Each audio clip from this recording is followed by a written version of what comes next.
The gunshot echoed through the quiet suburban street, shattering the evening calm as Kellen's hand trembled on the trigger of the family heirloom pistol. He hadn't meant to fire it. It was just a desperate attempt to scare off the intruder who turned out to be his own reflection in the mirror, distorted by years of buried secrets. But the bullet lodged in the wall, and with it, the fragile facade of his perfect straight life began to crumble, revealing the gay man he'd hidden since poverty pushed him into a marriage of convenience.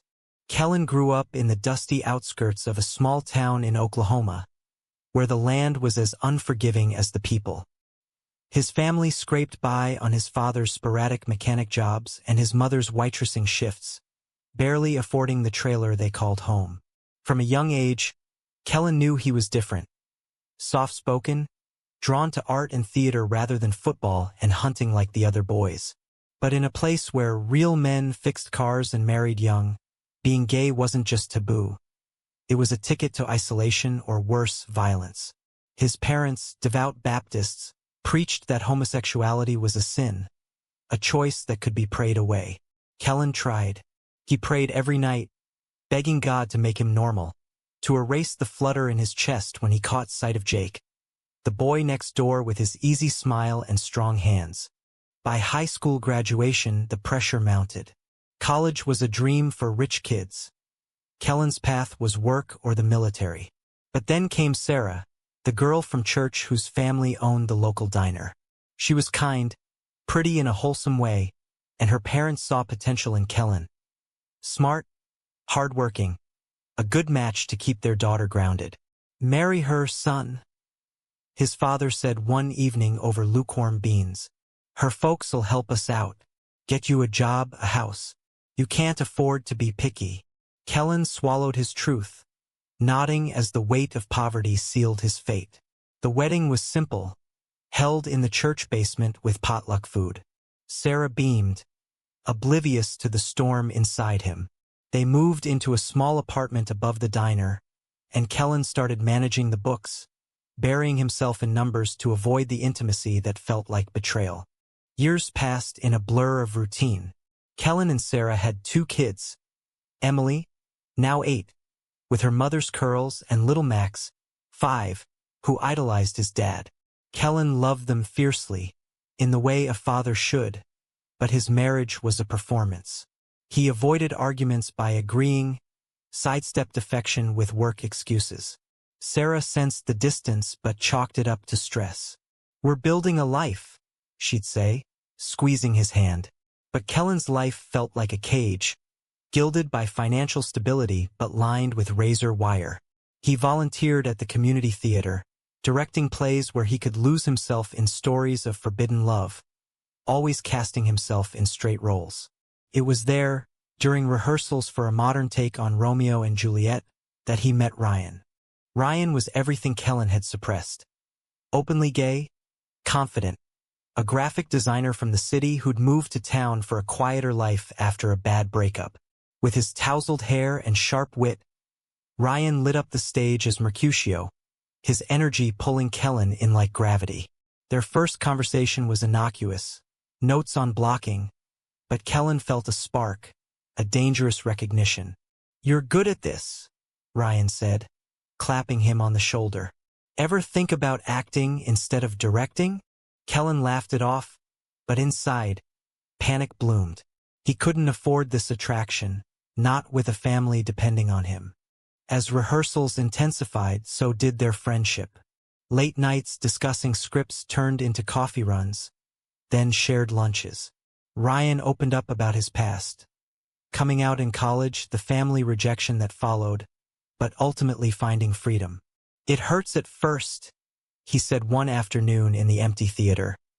"But living a lie hurts more." Kellen nodded, throat tight, changing the subject to the kids. But Ryan's words lingered, chipping at his resolve. One evening, after a particularly grueling rehearsal, Ryan invited him for a beer at a dive bar on the edge of town. "Just friends?" Kellen told himself, but as they talked under the dim lights, Ryan's hand brushed his, and Kellen didn't pull away. The touch was electric, awakening desires he'd starved for years. That night, Driving home, Kellen gripped the wheel until his knuckles whitened. "This can't happen," he muttered. But the seed was planted. He started noticing Ryan's laugh, the way his eyes crinkled. Guilt gnawed at him. Sarah deserved better. The kids needed stability. Yet, for the first time, Kellen felt alive, not just surviving. The internal conflict raged. Duty versus desire, poverty's chains versus personal truth. He began making excuses to see Ryan more, rationalizing it as creative collaboration. But deep down, he knew it was the beginning of an unraveling. The turning point came during a cast party. Music blared, laughter filled the room, and Kellen found himself alone with Ryan on the porch. "What's holding you back?" Ryan asked softly, his gaze piercing. Kellen hesitated, then whispered, "Everything." Their lips met in a kiss that tasted like freedom and fire. But as quickly as it started, Kellen broke away, fleeing into the night. He drove aimlessly, tears blurring the road, until he pulled over and screamed into the void. How could he risk it all? The family he'd built, the security from poverty, gone in a heartbeat. But the kiss haunted him, a promise of what could be. Back home, Sarah was asleep, the kids tucked in. Kellen slipped into bed, staring at the ceiling. The decision loomed. Continue the lie or chase the truth, knowing the cost. Little did he know, that kiss was just the spark. The fire would soon consume everything. The next morning, Kellen woke with a pounding headache, the memory of the kiss replaying like a forbidden film. He avoided Ryan's texts, throwing himself into work at the diner, balancing ledgers with mechanical precision. But denial only fueled the fire. By afternoon, guilt twisted into longing, and he replied, "We need to talk." They met at a park on the town's outskirts, away from prying eyes. Ryan looked wary, hands shoved in his pockets. "Last night was a mistake," Kellen said, voice steady despite the turmoil. Ryan's face fell. "Was it? Or are you just scared?" The accusation hit like a punch. Kellen paced, confessing fragments. The poverty, the forced marriage, the kids. "I can't upend their lives for this." Ryan listened, then said, "But what about your life? You're dying inside." The conversation stretched into hours, peeling back layers. Kellen admitted his high school crushes, the prayers for change, the suffocating normalcy. Ryan shared his own scars, disowned by parents, rebuilding alone. "Freedom has a price," he said, "but so does silence." They parted without resolution, but the seed grew. Kellen started questioning everything. Why did he marry Sarah? Was it love or survival? She was his best friend, but passion? Never. That night, he held her closer, trying to reignite something, but it felt hollow. Sarah noticed. "What's wrong?" she asked. "Nothing," he lied, the word tasting like ash. Rehearsals became torture. Ryan kept distance, professional, but their eyes met often, charged with unspoken words. Kellen's direction suffered. Actors complained of inconsistency. At home, tension built. Emily asked why Daddy was sad. Max clung tighter. Sarah suggested therapy, but Kellen brushed it off. Just stress. But the stress was real, nightmares of exposure, of losing everything. He researched online late at night. Coming out stories, divorce rates, custody battles. The statistics terrified him. In Oklahoma, conservative judges favored traditional families. Could he afford a lawyer? The diner's income barely covered bills. Poverty's shadow loomed large. One weekend, Sarah took the kids to her parents, giving Kellen space. He invited Ryan over, ostensibly for script revisions. They worked side by side, tension thick. "I can't stop thinking about you," Ryan confessed. Kellen froze, then pulled him close. The kiss deepened, but this time no fleeing. They talked all night, no sex, just raw honesty. Ryan urged him to come out. "Start with Sarah. She deserves truth." Kellen agonized. Betrayal would shatter her. But living the lie was betraying himself. Monday, Kellen called in sick, driving to the city for clarity. He wandered museums, staring at paintings of tormented souls. Exhibit on LGBTQ history hit hard. Stories of Stonewall, AIDS, progress amid pain. He bought a book on coming out, hiding it in his glove compartment. Returning home, Sarah greeted him warmly, but he saw her anew, a partner in a charade. That evening, over dinner, he almost confessed, but Max's laughter stopped him. The price was too high. Weeks blurred. The play opened to rave reviews, Kellen and Ryan sharing a backstage hug that lingered. Post-show party, alcohol flowed. Sarah attended, chatting with cast. Kellen watched her laugh with Ryan, paranoia spiking. Did she suspect?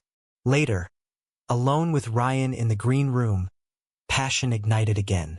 "I love you," Ryan whispered. Kellen's heart soared and sank. Love? He'd never felt it like this, but admitting it meant destruction. The affair, emotional, not physical, intensified. Stolen moments. Walks in the woods, texts coded as work. Kellen's guilt manifested in overcompensation. Gifts for Sarah, extra time with kids. But cracks appeared. Sarah found a receipt for coffee dates, questioned him. Just networking. She accepted, but doubt crept in. At church, the pastor preached on fidelity, words piercing Kellen. He prayed again, not for change, but guidance. A breaking point neared. Ryan issued an ultimatum. Choose, us or the lie. Kellen stormed out, driving recklessly. Home, he confronted the mirror, pistol in hand. The heirloom his father gave for protection.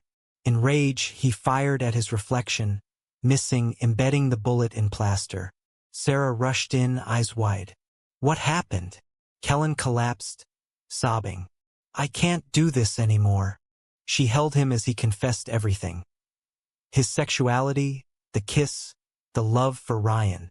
Sarah's face crumpled, shock, hurt, anger. How long? She whispered. Forever. She slapped him, then cried. You used me. Kellen didn't deny it. Poverty had. Society had. They talked till dawn. The marriage as escape, his love for the kids. Sarah demanded space, taking the children to her parents. Kellen was alone, the house echoing with absence. The next day, word spread. Small-town gossip. The director's meltdown. Ryan called, concerned. Kellen met him, admitting the confession. It's out, he said. Ryan hugged him. You're free. But freedom felt like freefall. Sarah filed for separation, citing irreconcilable differences. Custody loomed. Kellen's parents disowned him, calling him abomination. Poverty resurfaced. No job without the diner. Sarah's family cutting ties. Yet, amid ruin, Kellen felt a flicker of authenticity. He moved into a cheap motel, job hunting. Ryan supported him, their relationship budding cautiously. But the battle was just beginning. Court, society, self-forgiveness. The price of truth was steep, but so was the reward. The courtroom in Tulsa was sterile, fluorescent lights buzzing like accusations. Kellen sat rigid in a borrowed suit, Ryan in the back row for moral support. Sarah, across the aisle, avoided his gaze, her lawyer painting him as unstable. The gunshot incident twisted into evidence of volatility. Mr. Thompson prioritized his personal desires over family stability, the attorney droned. Kellen's heart sank. It was true, in a way. The judge, an older man with conservative leanings, frowned at mentions of alternative lifestyle. Custody hearings dragged, experts testifying on child welfare. Emily and Max needed both parents, but Sarah pushed for primary, arguing Kellen's confusion risked confusion for the kids. Outside court, protests simmered. Local conservatives picketed, signs reading, "Protect traditional families." Kellen's coming out had ignited a firestorm in their small town. Anonymous threats arrived. Slash tires, hate mail. Faggot scrawled on his motel door. He reported it, but police shrugged. Kids prank. Ryan urged relocation to the city, but Kellen refused. I won't run from my kids. Their relationship strained under pressure. Ryan wanted openness, Kellen caution. We're not parading, Kellen snapped once. Ryan sighed. Hiding again? Family fallout deepened. Kellen's parents refused contact, his mother mailing a Bible with highlighted verses on sin. Pray for forgiveness, the note read. He burned it, anger boiling. Sarah's family, influential in town, blackballed him from jobs. He scraped by on freelance graphic work, thanks to Ryan's connections, but bills piled. Poverty's grip tightened, reminding him why he'd hidden so long. Nights he lay awake, replaying choices. Marry for money or starve? Suppress self or face rejection? The moral maze twisted, right for him, wrong for others. Pivotal moment came during mediation. Sarah, tears streaming, confronted him. You lied from day one. I thought we were partners. Kellen apologized profusely. I was scared. Poor alone. She softened slightly. The kids miss you. They agreed on joint custody, tentative with therapy mandated. But trust was shattered. Sarah dated soon after, a straight-laced accountant. Kellen envied her ease, but celebrated her healing. Society's backlash intensified. At a community meeting, the theater board ousted Kellen as director, citing moral concerns. Protests outside shows disrupted performances. Ryan rallied support, organizing a counter-event with LGBTQ allies from the city. Fight back, he said. Kellen spoke at it, voice shaking. I hid because poverty forced me, but love shouldn't cost everything. The speech went viral locally, dividing the town. Some applauded bravery. Others boycotted businesses supporting him. Internal conflict peaked. Kellen questioned if coming out was worth it. Therapy sessions unearthed trauma. Childhood bullying, parental pressure. You built a life around being soft in secret, the therapist said. Now embrace it openly. But openness brought pain. Emily came home from school crying, teased about her gay dad. Kellen held her, explaining gently. Love is love. Max adapted faster, drawing pictures of Daddy and Uncle Ryan. Betrayal struck from unexpected quarters. A friend leaked private emails to the local paper, sensationalizing the affair. Headlines screamed, Local man's double life tears family apart. Sarah was humiliated anew, reconsidering custody. Kellen confronted the leaker, a former cast member jealous of his role. You destroyed lives, Kellen accused. The man shrugged. Truth hurts. Ryan stood by, but cracks showed. This town's poison, he argued. Move with me to Seattle. Kellen wavered. Fresh start versus abandoning roots. The decision weighed heavy. Sacrifice connection for safety? He chose to stay, fighting for change. Ryan, hurt, gave space. I love you, but I can't watch you suffer. A turning point. Kellen landed a job teaching drama at a progressive school in a nearby city. Commuting. Paid enough to rent a small apartment.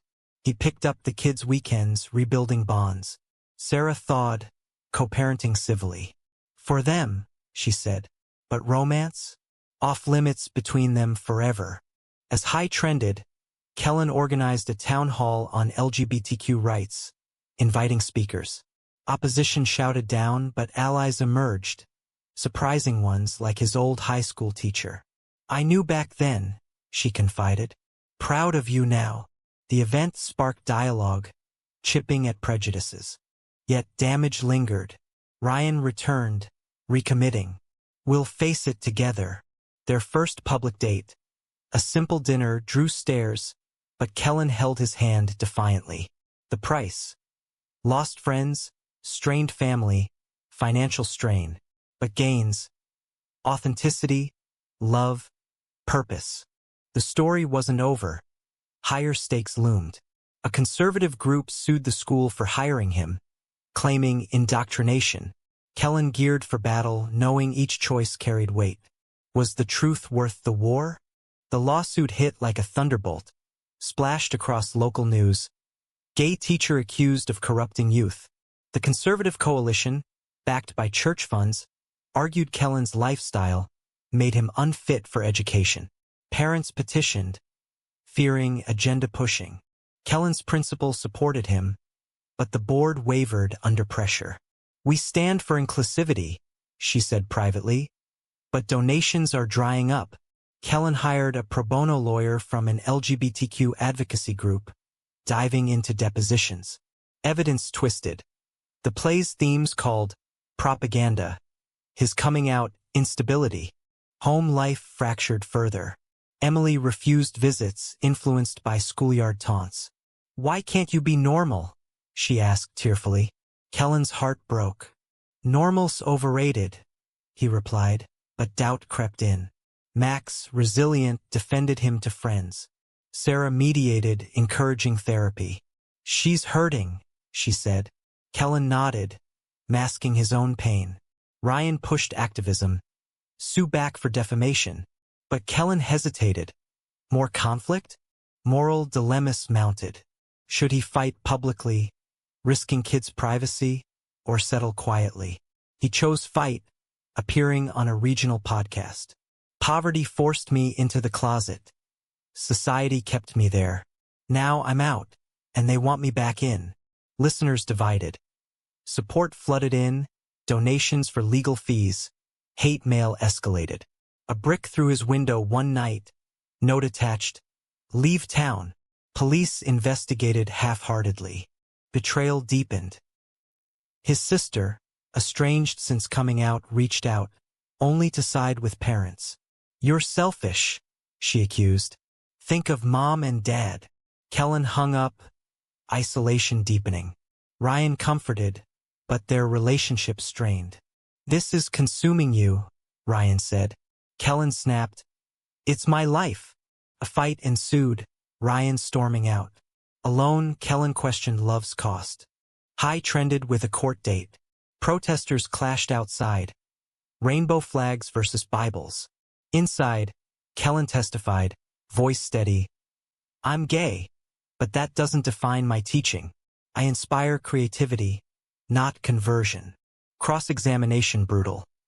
"You cheated on your wife? Moral example?" Kellen admitted faults. "I regret hurting people, but not being true." The judge reserved ruling, tension hanging. Post-hearing, a surprise. Sarah testified in support. "Kellen is a great father, despite everything." Her words healed old wounds. "Why?" he asked later. "For closure and truth." They hugged, platonic, a chapter closing. But victory bittersweet. The judge ruled in Kellen's favor, citing anti-discrimination laws. Cheers erupted, but backlash followed. The school lost funding. Kellen's contract non-renewed due to budget cuts. Unemployment loomed, poverty knocking again. He applied everywhere, facing rejections. Too controversial. Ryan proposed, "Come to Seattle. Start over." Kellen agonized. "Leave kids?" Sarah offered, "Video calls, visits. They need a happy dad." The decision tore him, roots versus renewal. He chose Seattle, packing with heavy heart. Goodbyes gut-wrenching. Emily's tears, Max's hugs. "Don't forget us," Sarah said. In Seattle, life rebooted. Ryan's apartment, a job at a liberal arts center teaching drama. Freedom breathed easy, pride events, open affection. But guilt shadowed. Was he abandoning family? Calls with kids helped, but distance hurt. A new conflict. Ryan's ex resurfaced, charming, pulling him away. Jealousy flared. "You left your life for me," Ryan said during an argument. "Don't control mine." Kellen reflected. His journey from suppression to freedom, did it justify possessiveness? They reconciled, stronger. Society's mirror reflected progress. Oklahoma's town evolved slightly, inspired by his story. A gay teen reached out. "You gave me hope." Kellen mentored online, paying forward. Yet, damages tallied. Fractured family, lost security, emotional scars. Was the price fair? As life stabilized, Kellen pondered choices echoes. Seattle's rain pattered against the window as Kellen stared at his laptop. A job offer from a prestigious theater company glowing on screen. It was a dream, directing full-time, salary enough to erase lingering debts. But the catch: relocation to New York, farther from the kids. Ryan encouraged, "This is your chance." Kellen hesitated, memories of poverty's desperation clashing with newfound stability. "What about us?" he asked. Ryan smiled. "I'll go with you." The decision crystallized: forward, always forward. Packing unearthed relics. Wedding photos, kids' drawings. Nostalgia stung. Calls with Emily and Max were bittersweet. Emily, now warming, shared school stories. Max asked about Uncle Ryan. Sarah updated. She was engaged, happy. Kellen felt relief, no jealousy, only gratitude for her forgiveness. The move to New York amplified everything. Bustling streets, diverse crowds. Kellen thrived, out and proud. His first production, a play on identity, drew acclaim. Ryan freelanced successfully, their bond deepening. But distance from Oklahoma tested. Holidays split. Thanksgiving with Ryan's accepting family. Christmas video calling kids. Emily visited once, wide-eyed at the city. "It's so different," she said. Kellen showed her Broadway, explaining his world. "I'm happy now," he told her. She hugged him. Good. Conflicts lingered. A scandal erupted. A tabloid dug up his past, sensationalizing the affair. Lawsuit. From closet to controversy. Protesters picketed his theater, echoing old battles. Kellen addressed it in a press conference. "My story's messy, like life, but it's real." Support surged. The play sold out. Internal reckoning peaked. Therapy continued. "You paid dearly for authenticity." Kellen nodded, listing costs. Broken marriage, strained parenthood, family rift. Gains: love, career, self-respect. Moral ambiguity haunted. Did his happiness justify others' pain? He reached out to parents, a letter. "I forgive you. Hope you can me." No reply, but closure for him. Betrayal's final twist. Ryan confessed a brief fling during their earlier separation. "I was scared," he said. Kellen reeled, trust shattered. After everything? Rage boiled, but reflection tempered. His own infidelity mirrored. They talked, forgave, vowing communication. Society's pressures evolved. In New York, acceptance was norm, but news from home reminded of divides. Anti-LGBTQ bills in Oklahoma. Kellen advocated remotely, donating to causes. A reunion with Sarah during a kid visit. Civil, even friendly. "You've grown," she said. As story crested, Kellen faced ultimate choice. A memoir offer. Write his truth, expose vulnerabilities. He accepted, titling it Soft in the Shadows. Writing unearthed pain, but catharsis followed. Publication brought debate. Some praised bravery, others decried victim narrative. Life settled. Blended family holidays. Ryan proposing under city lights. Kellen said yes, a quiet ceremony. Kids attended, Emily as flower girl. Parents absent, but his chosen family filled gaps. Yet, scars remained. Poverty's lesson. Security fragile. He saved diligently, mentored young LGBTQ artists. The price paid shaped him, resilient, empathetic. The memoir's release party buzzed in a Manhattan bookstore, friends and fans toasting Kellen's journey. Ryan squeezed his hand, proud. But as Kellen signed copies, a familiar face appeared. His father, aged, hesitant. "Read your book," he said gruffly. Didn't agree with all, but, "You're my son." Tears welled. A tentative hug bridged years.